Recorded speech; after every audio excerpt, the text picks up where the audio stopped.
Honorable Director, Sir, respected Principal Ma'am, all worthy of teachers and my dear friend, first of all I say great morning to all of you. Great morning, Anya. I am a proud student of class 8 billion. Today I am here for speech on the topic friction.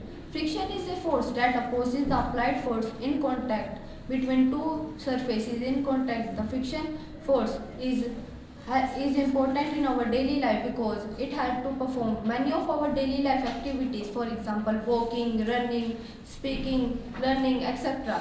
Then it is also known as the necessary evil because it is very useful as well as very harmful for us. Then we talk about the types of the friction. There are main four types of friction: static friction, kinetic friction, rolling friction and the fluid friction.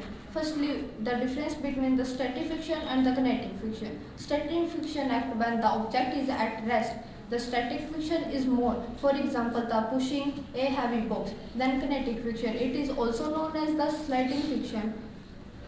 It acts when the object is moving. It is less force. For example, braking a moving vehicle. Then the rolling friction. Rolling friction acts when we roll an object over the surface. For example, the wheels of car and bicycles roll over the road surface. Then last one is fluid friction. Fluid friction acts when the object moves through a fluid, water or air. For example, the aeroplane faces the air resistance. Then the factors affecting the fluid friction are the speed of an object, then the shape of an object and the fluid nature of the fluid. Then the methods of reduce the undesirable frictions by designing the objects in streamlined shape, by using the ball bearings, by using the lubricants. We can reduce the undesirable frictions.